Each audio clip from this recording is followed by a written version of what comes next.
Tonight, let's begin with hints of a coalition or government of national unity, as President William Ruto calls for what he terms a broad-based political arrangement to resolve the country's current political crisis.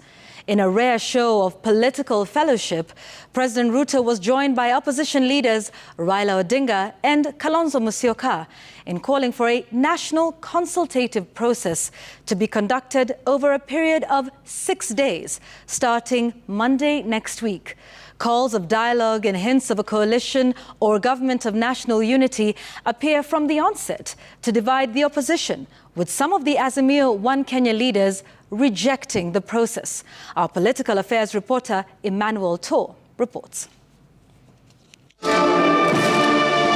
Moments after the signing of the Independent Electoral and Boundaries Commission Bill 2024 into law, President William Ruto and former Prime Minister Raila Odinga proceeded to announce some measures aimed at calming the country's political turbulence, underlined by the nationwide protests staged by the youth. We will move ahead with the multi-sectoral forum,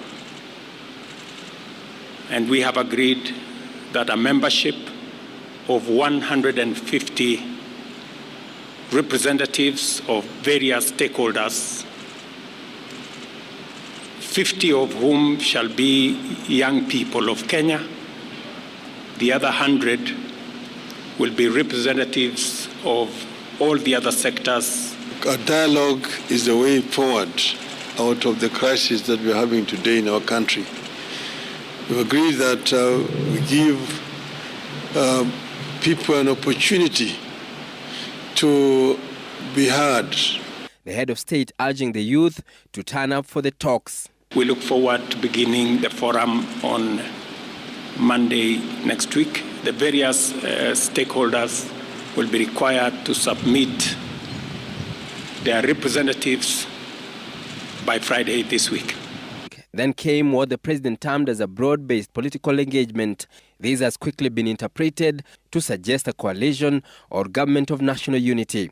Working together for us to address the current economic situation through a broad-based political arrangement and to rally the country forward. The events at the KICC now appear to divide the Azimio coalition. Wiper leader Kalonzo Musyoka, who attended the signing of the IBC bill into law, was conspicuously missing in the second press conference. Earlier, he warned against complacency in the face of protests by the Gen Z youth. If we are not careful, all of us will get thrown out by the Gen Zs, because they say we have come of age.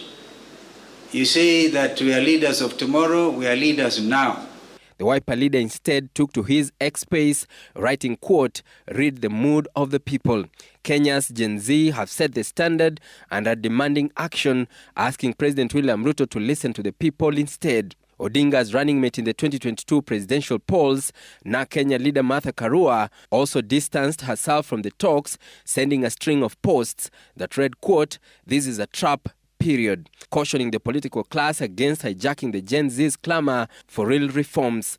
On his part, the Democratic Action Party Kenya leader Eugene Wamalwa tweeted, "I am not boarding." Jubilee Party Secretary General Jeremiah Kioni also posted the calls for dialogue, enumerating several other dialogues, including the Waki Report, the Ndongo Report, TJRC Report, BBI Report, and the National Dialogue Committee Report, which ran into headwinds.